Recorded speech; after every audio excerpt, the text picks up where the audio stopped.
London से मेरठ पत्नी और बच्ची का जन्मदिन मनाने आए सौरभ को नहीं पता था कि उसकी पत्नी ही उसकी जान की प्यासी है। क्या वजह थी जो पत्नी ने पहले पति को मौत के घाट उतारा, फिर उसके 15 टुकड़े कर ड्रम में सीमेंट से सील कर दिया। मेरठ की इस घटना को जिसने भी सुना स्तब्ध रह गया, हैरान रह गया और सोचने पर मजबूर हो गया कि क्या रिश्तों का ऐसा अंजाम भी हो सकता है। नमस्कार, मेरा नाम है मृत्युंजय और आप देख रहे हैं अपराध लोक। मेरे साथ मौजूद है मेरे वरिष्ठ सहयोगी वरुण। आइए उनसे जानते हैं मेरठ के इस हत्याकांड की पूरी हकीकत क्या है। वरुण, कब की घटना है, ये क्या मामला है? देखिए मृत्युंजय, ये एक बहुत ही ज़्यादा हृदय विदारक मामला है। ये एक ऐसा मामला है जिसकी चर्चा आज पूरे यूपी में हो रही है, पूरे देश में हो रही है। मेरठ में तो इस वक्त ये आलम है कि हर चौराहे पर, हर घर में इसी केस की बात हो रही है। बिल्कुल, केस ही और ऐसा है। ये जो पूरा का पूरा केस है, इसको आप अगर बहुत आसान भाषा में समझें तो एक पत्नी है, एक पति है, एक बच्चा है। तीनों बहुत प्यार मोहब्बत से रह रहे हैं। लेकिन पति जो है वो अमूमन बाहर रहता है, वो मर्चेंट नेवी में नौकरी करता है। वो पत्नी और बेटी का जन्मदिन मनाने के लिए, बच्चे का जन्मदिन मनाने के लिए लौट कर आता है। अब जब वो लौट कर आता है, वो पत्नी का जन्मदिन मनाता है, बेटी का जन्मदिन मनाता है। उसके बाद एक दिन अचानक पत्नी उसे एक नशीला पदार्थ देती है, बेहोशी की दवा देती है। वो सो जाता है। उसके बाद चाकू से उसको मार देती है। पत्नी का प्रेमी होता है, वो इस पूरी कहानी में था। पति पत्नी और वो का पूरा ये सीन है। तो वो जो शख्स है वो आता है और उसके बाद पत्नी और वो आरोपी अपने इसके पति के टुकड़े करते हैं। 15 टुकड़े ये लोग करीब करते हैं। उसके बाद एक ड्रम में, प्लास्टिक का एक ड्रम में ये उन टुकड़ों को डाल देते हैं। पहले तो ये लाश को खींच के बाथरूम में ले जाते हैं, वहाँ पे ये टुकड़े किए जाते हैं। उसके बाद ये उसको प्लास्टिक के ड्रम में डाल देते हैं। ड्रम में डालने के बाद अब इनके दिमाग में दो चीज़ें आती हैं। एक तो ये कि अब इस बॉडी को डिस्पोज किस तरह किया जाए, ख़त्म किस तरह ठिकाने कैसे लगाया जाए, ठिकाने कैसे लगाया जाए। इनको कुछ नहीं समझ में आता। उसके बाद में ये उसको मैं कहूँ कि सीमेंट के घोल से भर देते हैं। ड्रम को सीमेंट के घोल से भर देते हैं। अगर चूंकि अब देखिए गर्मी आ गई है और वैसे भी अमूमन जो लाश है वो एक दिन के बाद से उसमें दुर्गंध आना शुरू हो जाती है। 2 दिन, 3 दिन, 4 दिन जैसे जैसे गुजरते हैं और लाश यदि कहीं भी रखी है और वो भी टुकड़ों में कटी हुई, तो दुर्गंध से पूरा इलाका वो महक सकता है, वो दुर्गंध से भर सकता है। और ये लोग क्या करते हैं, उसमें सीमेंट डाल देते हैं, सीमेंट का घोल डाल देते हैं, जिसकी वजह से वो दुर्गंध ना आए, वो फ्रीज हो जाए, उसी में वो सील हो जाए। अब इसके तुरंत बाद ये लोग जो है, जो पत्नी है, आरोपी पत्नी जो है, इसका नाम मुस्कान रस्तोगी है। ये अपने बच्चे के साथ अपने घर पहुंचती है, कहती है कि मैं अपने पति के साथ घूमने के लिए जा रही हूँ, शिमला जा रही हूँ। और ये अपने घर पे बच्ची को छोड़ देती है और अपने प्रेमी के साथ शिमला के लिए। ये भी उसी मोहल्ले की रहने वाली थी जहां तक जानकारी है। बिल्कुल, ये दोनों अड़ोस पड़ोस के ही रहने वाले थे। इन लोगों की भी लव मैरिज हुई थी पहले। इन लोगों की भी लव मैरिज हुई थी मृत्युंजय। और यहाँ पर 2-3 चीज़ें हैं जो बहुत महत्वपूर्ण है। एक लड़का जिसने समाज के बताए बनाए नियमों को तोड़कर प्रेम विवाह किया, दूसरी जाति में प्रेम विवाह किया। उसने बहुत मेहनत की ताकि वो कुछ बन सके। वो सेलेक्ट होता है मर्चेंट नेवी में। वो लंदन के एक मॉल में जाके वो नौकरी करता है, मर्चेंट नेवी में सेलेक्ट होता है। उससे पहले वो मेरठ में छोटे मोटे काम कर रहा था, लेकिन एक प्रेम का जो दीपक था वो उसके दिल के भीतर में था। उसको ये था कि मुझे कुछ करना है, अपनी पत्नी के लिए कुछ करना है, अपने बच्चे के लिए कुछ करना है। तो वो लगातार तरक्की की सीढ़ियाँ चढ़ता चला गया। उसने लंदन जाने का पूरा प्लान बनाया। वो लंदन पहुंचा, मॉल में नौकरी की, उसके बाद मर्चेंट नेवी में सेलेक्ट हुआ। हाल फिलहाल में वो लंदन था, जहां से वो लौट कर आया था अपनी पत्नी के पास, जहां पर उसकी पत्नी पहले से ही एक खौफनाक प्लान बनाकर बैठी थी। और उसके पीछे भी जहां तक ये कि वो जन्मदिन मनाने के लिए फरवरी को आया, 25 फरवरी को वाइफ का जन्मदिन था। बिल्कुल। और उसके बाद उसने अपनी बेटी का बर्थडे मनाया, अपनी वाइफ का बर्थडे मनाया, दोनों के जन्मदिन थे, तो वो छुट्टी लेके आया हुआ था। फिर 4 और 5 की ये जो दरमियानी रात है, इस दौरान का ये पूरा वाकया है कि जब इस हत्याकांड को अंजाम दिया गया। इसके बाद जो आरोपी पत्नी और पत्नी का प्रेमी है, ये दोनों शिमला की हिमाचल की वादियों में घूमने के लिए निकल गए। हत्या करके सीमेंट में बॉडी को दफना के। बिल्कुल बिल्कुल, यही इस पूरे केस की सबसे बड़ी जो हकीकत है कि इतने दिन वो घूमते रहे, और न केवल घूमते रहे बल्कि इंस्टाग्राम पर पति के फोन से वो फोटो और वीडियो भी पोस्ट करते ताकि लगे कि वो साथ में है, ताकि लगे कि वो साथ में है। ये एक बहुत बड़ा इसके अंदर फैक्टर है। इसके बाद में गुमराह करते रहे, उसके बाद में जब ये लौट कर आई तो अपनी बेटी को लेने के लिए ये पहुंचती है अपने माँ बाप के पास। उन्होंने पूछा कि भाई दामाद जी कहाँ हैं हमारे? तो उसने कहा होंगे कहीं। कहाँ हैं बताओ, फोटो में भी नहीं दिखाई दिए, वीडियो में भी नहीं दिखाई दिए, बताओ तो सही हैं कहाँ? मतलब सिर्फ विजुअल्स दिखे थे, हाँ, सब्जेक्ट तो दिखाई नहीं। तो वो धीरे धीरे बात होते होते होते होते वो गुस्सा उसका बढ़ता चला गया। वो बार बार सवाल पूछ रहे थे, ये जवाब दे नहीं पा रही थी। माँ और बाप लड़की के ही वो सवाल पूछ रहे थे, ये जवाब दे नहीं पा रही थी। उसके बाद एक वक्त ऐसा आया, उसने कहा मैंने उसे मार दिया। अब उनके पैरों के नीचे से जमीन निकल गई कि अरे हमारी बेटी कातिल। उसने कहा बेटी क्या कह रही हो? उसने कहा हाँ मैंने मार दिया, मैं बहुत वक्त से कह रही थी मुझे छोड़ दो मुझे छोड़ दो, मुझे छोड़ नहीं रहा था, मैंने मार दिया। उसके बाद जो लड़की के माता पिता हैं वो उसको लेके पुलिस स्टेशन पहुंचे। पुलिस में उसने बताया कि मैंने अपने पति को मार दिया, वहाँ पे उसकी बॉडी है, आप जाके देख लीजिए। पुलिस का बंदा देखने के लिए वहाँ पहुँचा, घर पे जहाँ मारा था। अब उसने जो जो उसने ड्रम बताया था, ड्रम रखा था, लेकिन उसे लगा कि ये तो सीमेंट से भरा है, इसमें तो कोई लाश है नहीं। उसे कोई दुर्गंध भी महसूस नहीं हुई, और उसके बाद में वो वापस आया। उसने कहा सर वहाँ कुछ नहीं है, अच्छा, खाली है। जो पुलिस वाला वहाँ घर पे देखने गया था, हाँ, उसने कहा ये लड़की झूठ बोल रही है या कुछ नहीं है? हाँ, कोई इसने मर्डर वर्डर नहीं किया, कुछ नहीं है वहाँ, गुमराह कर रही है। उसने कहा नहीं भाई, उसी को तोड़ के देखो, उसी ड्रम को तोड़ टुकड़े के उसी देखो, टुकड़े उसी में है। उसके बाद अब पुलिस के सामने बहुत बड़ी चुनौती है कि पोस्टमार्टम कैसे हो। अगर वाकई लाश है तो उसका पोस्टमार्टम कैसे हो? करीब 15 दिन हो गए। 15 दिन हो गए, और सीमेंट के अंदर है, टुकड़े हैं। खैर पूरा का पूरा बॉक्स ई रिक्शा में रखा और उसको उसी रूप में पोस्टमार्टम हाउस ले जाया गया। हमारे पास जो तस्वीरें आई हैं मृत्युंजय, वो दहला देने वाली हैं। तो वरुण, जैसा आपने बताया कि ई रिक्शा पे उस ड्रम को ले जाया गया जी, जब वो ड्रम वहां पहुंचा, पुलिस वालों की क्या मनोदशा, पुलिस वालों ने क्या सोचा होगा, उस लड़की का क्या कहना था? देखिए, पुलिस वालों ने क्या सोचा होगा तो आप ये समझिए मृत्युंजय, पुलिस के लिए वैसे तो ये रोज़ का ही काम है। ये हम जिस इलाके की बात कर रहे हैं, जिस इलाके की चर्चा कर रहे हैं, वहाँ पर मैं समझता हूँ एक दिन में कत्ल के ही कई केस सामने आते हैं। वो पूरा इलाका जो है, मेरठ कहें या पश्चिमी उत्तर प्रदेश कहें, हर ज़िले में कत्ल के कई केस रोज़ाना में सामने आ रहे होते हैं। दिन में 3-4 5 पोस्टमार्टम हो रहे होते हैं। तो पुलिस की जो कार्य प्रणाली है एक वक्त के बाद वो जांच वाले एंगल पर ज़्यादा होती है, वो उतना इमोशनल नहीं वो लोग रहते।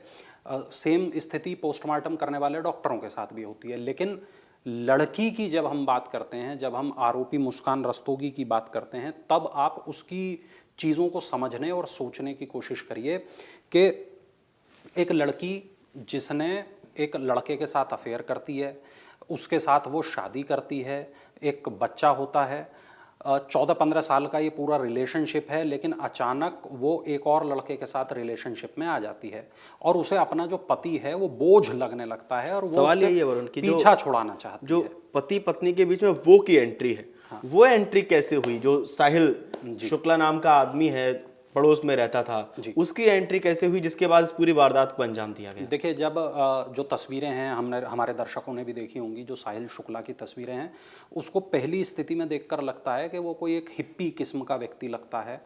और जो रिपोर्ट्स हैं वो भी यही बताती हैं कि वो नशे का आदी था, वो गांजा इत्यादि का नशा करता था। मुस्कान उसके साथ भी ये नशा करती थी और जिस वक्त ये हत्या की गई वो भी नशे में ही थे उस वक्त भी जब ये हत्या की गई। जब शरीर के टुकड़े किए गए ये लोग उस वक्त भी नशे में थे। और मुझे ऐसा लगता है, जो इस पूरे केस को देखकर लगता है, जो तार जुड़ते हैं, जिस वक्त पे जो सौरभ है वो बाहर रहता था। जिस वक्त पे सौरभ पैसे कमा रहा था परिवार के लिए, जिस वक्त सौरभ चाहता था कि मेरी बेटी को एक अच्छा भविष्य मिले, जिस वक्त सौरभ ये चाहता था कि मेरी पत्नी को सुख चैन की कहीं कोई कमी ना हो, ठीक उसी वक्त जो पत्नी है वो अकेलापन महसूस कर रही है। ठीक उसी वक्त जो पत्नी है वो सौरभ को वहीं चाहती है, लेकिन सौरभ वहां पर हो ही नहीं सकता क्योंकि वो हजारों मील दूर लंदन में बैठा है।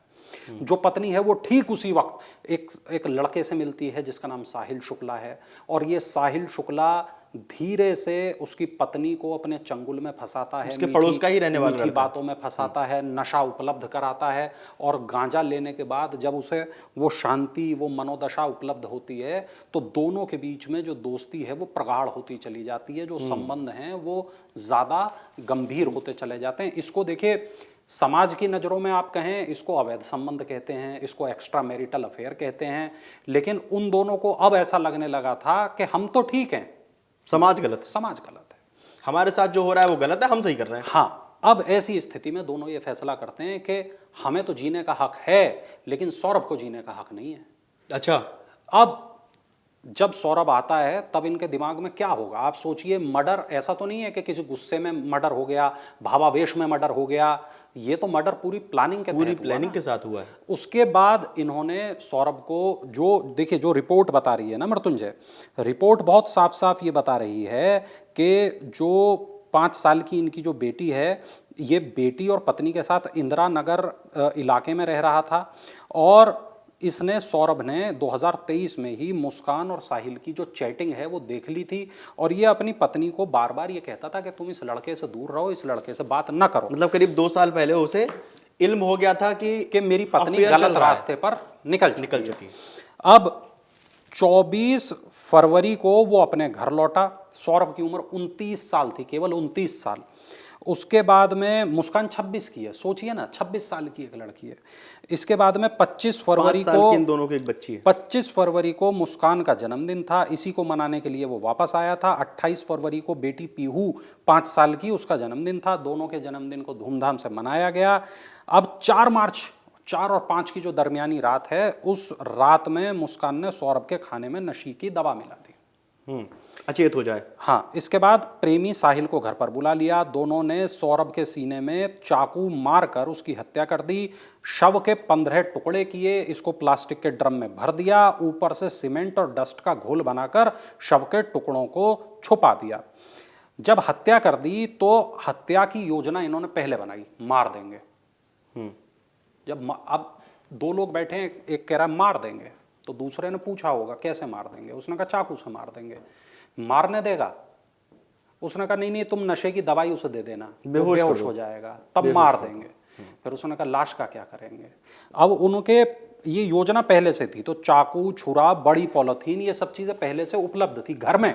इसके बाद में रिपोर्ट ये भी बताती है कि सीमेंट का कट्टा, 5 मार्च की बात है ये, सीमेंट का कट्टा, डस्ट लेकर आया, बड़ा वो एक प्लास्टिक का ड्रम लेकर आया। ड्रम में पहले उसमें बॉडी डाली, पानी डाला, फिर सीमेंट का घोल बना के उसमें डाला और डस्ट डाली ऊपर से, पूरा उसे जमाने का हिसाब किताब किया। और जो मर्डर वेपन्स हैं, चाकू और छुरा, वो भी उसके अंदर डाल दिए गए, उसी ड्रम के अंदर, सीमेंट के साथ, बिल्कुल, और उसके टुकड़ों के साथ, बिल्कुल, ताकि ना सबूत भी ना बचे कोई। 5 मार्च को ही जो मुस्कान है वो अपने प्रेमी साहिल शुक्ला के साथ शिमला घूमने चली गई। 4 मार्च और 5 मार्च की रात में मर्डर करके 5 मार्च को शिमला। ये बात उसने अपने मायके में जाके बताई। हाँ, तो देखिए जब उसने अपने मायके में ये सारी बातें बताई तो मंगलवार को, यानी कि कल, प्रमोद कुमार अपनी बेटी मुस्कान के साथ ब्रह्मपुरी थाने में पहुंचे। पुलिस ने मुस्कान और उसके प्रेमी साहिल को गिरफ्तार कर लिया, सौरभ के शव को बरामद कर लिया। अब पूरा जो ड्रम है, चूंकि उसमें मांस के टुकड़े फंस चुके हैं ड्रम में, उसको तोड़ के निकालना है, पोस्टमार्टम करना है, तो मजदूरों को बुलाकर पहले तोड़ने का प्रयास किया गया, लेकिन जब पुलिस इसमें नाकाम हुई तो पूरे के पूरे ड्रम को ही पोस्टमार्टम हाउस पहुंचा दिया गया। मतलब ये 5 तारीख की सुबह के आसपास करीब ड्रम में डाले गए होंगे टुकड़े जी, और 17 को ये पता चला कि ड्रम में सौरभ है। बिल्कुल। अब एसपीसीटी आयुष विक्रम सिंह का एक बयान है। उन्होंने बताया कि सौरभ अपनी पत्नी मुस्कान और उसके प्रेमी साहिल के संबंधों में बाधा बन गया था, जो कि मैं भी आपको बता रहा हूं, और उसको रास्ते से हटाने के लिए मुस्कान और साहिल ने वारदात को अंजाम दिया। दोनों ने सौरभ की बेरहमी से हत्या कर दी। और ब्रह्मपुरी थाने के इंस्पेक्टर हैं रमाकांत पचौरी, उनका ये कहना है कि दोनों लोग नशा करते थे। ये देखिए, ये जो कहानी है ना, ये उतनी सिंपल नहीं है, उतनी आसान नहीं है जितना अमूमन जो कोई कहानी और आती है हत्याकांड होते हैं वो उतनी उतनी आसान नहीं है। इसमें कई चीज़ें हैं। एक लड़की जिसकी उम्र बड़ी मुश्किल से 25-26 है, एक लड़का जिसकी उम्र करीब 28-29 है। उन दोनों की शादी हो गई है, उनको एक 5 साल का बच्चा है। इसी बीच में साहिल शुक्ला की एंट्री होती है, पत्नी की साहिल से दोस्ती होती है, पति दूर रहता है। अब इसमें पूरे करीबियां बढ़ती हैं, करीबियां बढ़ती नशा हैं, आता साहिल है, नशा है, गांजा है, शराब है, और वो उस नशे के भीतर अवैध संबंध हैं। और इस पूरी की पूरी स्थिति के बीच में ये भी देखिए मृत्युंजय कि एक धोखा है, एक पति के साथ धोखा है, एक धोखा है जो उसने अपनी बच्ची के साथ किया, अपने मैं कहूँगा अपने माँ बाप के साथ भी किया मुस्कान ने। लेकिन आज मुस्कान बेशक ने उसने इस चीज़ को नहीं समझा, लेकिन आने वाले वक्त में मुझे लगता है जब वो जेल की सलाखों के पीछे होगी तब रोज़ाना इसी बात को सोचेगी, क्योंकि ना जेल में नशा होगा, ना जेल में साहिल होगा, ना जेल में पीहू होगी, और केवल अगर कुछ बचेगा तो उसका पश्चाताप, सिर्फ और सिर्फ अफसोस। और वो हर एक जो हत्यारा होता है, हर एक अपराधी होता है, हत्याकांड को अंजाम देने के बाद शायद उसके पास सिर्फ यही बचता है। लेकिन जिस तरह से आपने वरुण बताया अभी थोड़ी देर पहले कि जब वो 12 दिन के बाद अपने सो कॉल्ड हनीमून से आई प्रेमी के साथ होकर, बिल्कुल चिल थी, आके बोलते हाँ मैंने मार दिया। क्या लग रहा है, क्या मानसिकता रही होगी, क्या अभी हो सकता है उसे पश्चाताप होगा? हाँ देखिए, क्योंकि उस वक्त उस स्थिति में जब वो लौट के आई, जब वो अपनी बेटी को लेने के लिए अपने घर पहुंची, जब उसके पिता ने, माँ ने पूछा कि दामाद जी कहाँ हैं, तो उसने कहा कि मैंने उन्हें जान से मार दिया है। टब उसमें जो एक ड्रम है उसके अंदर उनकी लाश है, सीमेंट से हमने ढक दिया है, वगैरह वगैरह। तो उसके माता पिता भी शॉक्ड रह गए, एक बात। दूसरी बात ये कि अब आ जाते हैं सौरभ के परिवार वालों पर। सौरभ चूंकि अलग जाति से था, और चूंकि सौरभ के परिजनों को इस विवाह पर भी आपत्ति थी, क्योंकि अलग जातियां हैं, पश्चिमी यूपी है, तो अमूमन यहाँ ऑनर किलिंग की बहुत सारी घटनाएं होती हैं। लेकिन यहाँ ये सब नहीं हुआ, यहाँ आसानी से शादी हो गई, यहाँ उनके जो अफेयर था वो मुकम्मल हो गया, और शादी के बाद में जो सौरभ है वो अपनी पत्नी के साथ अलग रहने लगा। और जो अब जो मैं बयान पढ़ रहा था, सौरभ के परिवार के जो मैं बयान पढ़ रहा था, उसकी माँ जो रेणु देवी हैं उनके मैं बयान देख रहा था, उनका कहना यही है कि पहले तो उसने मेरे से मेरे बेटे को अलग किया और अब मेरे बेटे को जान से ही मार दिया।